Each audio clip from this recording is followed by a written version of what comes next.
few months ago, we put up a screech owl box and bees rapidly occupied it. So Tracy has wonderfully disassembled the owl box. Tracy's using a smoker to give the bees a little bit of a haze, just to dull them a little bit so that they don't sting her when she's up there. Wears off after a minute or two, and she'll have to re-smoke them if she wants to invest in their house directly, as she often has. But it doesn't harm them, and it also doesn't create fires if you're careful. Because of the way I have to have the ladder, I'm leaning over and it's so heavy that if I were to just take it right off the tree, I might drop it. So I'm gonna take weight off of it and then eventually get the birdhouse down, but I gotta pull all the beeswax that's inside of this box out and get it down. For the last couple of hours, actually, going up and down 50 times to find small pieces of comb in the screech owl box, and bringing them down and setting them in the nuke box so they can have a new home and establish themselves.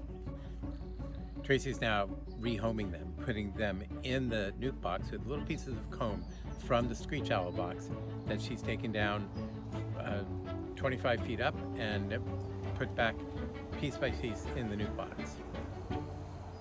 They're taken to the box. Now the bees aren't swarming per se because Tracy's trying to get the rest of the comb out, but when you do see a swarm of bees in the air or on a tree, they don't really care about you. They're not going to hurt you. Swarms don't hurt people. Those are just bees looking for a new home. So they're not aggressive, they're not interested in people, they're interested in finding a new house. Who's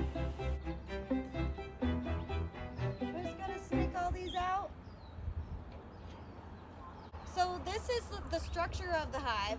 So this is beeswax, and they store what they have in their hive in a very specific place. So at the top we have capped honey, followed by a band of pollen or bee bread, and these two things adult bees and baby bees eat.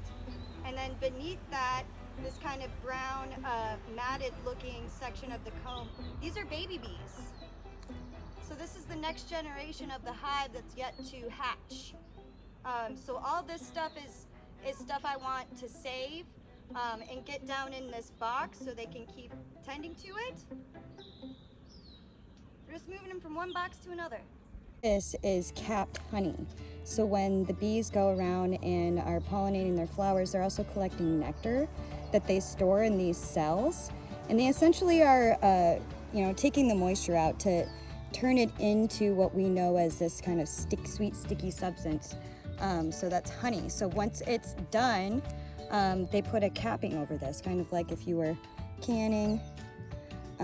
So if you peel this back, this little capping piece, there's liquid gold underneath.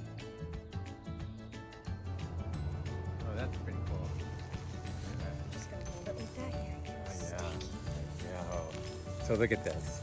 This is capped honey. That's the wax cap on top. And it's still warm. It's probably 80 degrees. It's these are the little hexagons where bees once lived and then filled with honey.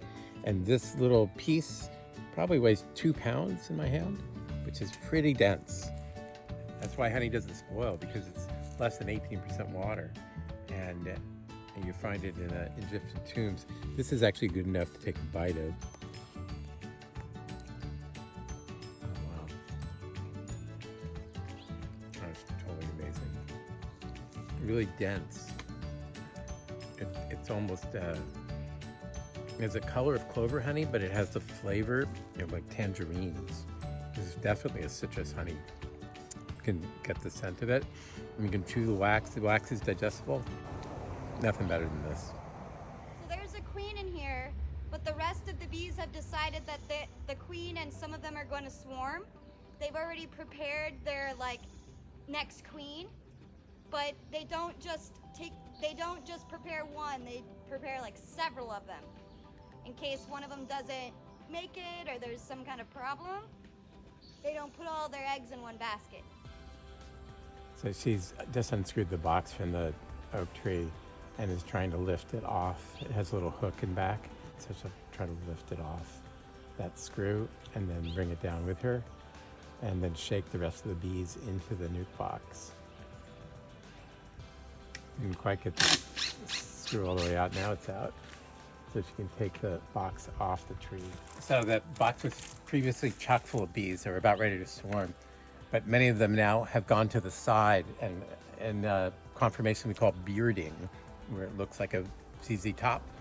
And Tracy's hand grabbing the bees from the side and trying to put them on a frame to transfer them to the nuke box. Normally, I would take the box that I've moved the bees into, bring it up to the top of the ladder and screw it to the side of the tree. But the bees have been kind of figuring their way out down, even though it's a pretty far way. So I'm gonna leave everybody on the ground here instead of, tying them up like they're a piñata. So what's happening here is, all those bees I kind of pushed off that were clustered on the side of this box, I brought them down, and they're realizing that their queen and the rest of the hive is down here. So what they start doing is marching to the front entrance, and they also start fanning their wings and putting out a scent to cue the other bees that this is now home. When we put the owl box back up, we're not going to put it there because it's way too close to the bees, and when they swarm, they'll just find it again. So we'll locate it 100 feet away, and either, as Tracy suggests, sand it down and paint it so the scent of bees won't be there when bees swarm again and they'll try to find it again, or just douse it in pine sol and hope for the best. But I like the first option better. Go to dispatch shovel to protect the bees, because it's not just that I want my owl box back, it's because they give us food everywhere. They pollinate every other bite of food that we take. We need them, and the planet needs them. So when we can protect the bees, give them a new home, give the owls back their home, we want to do that.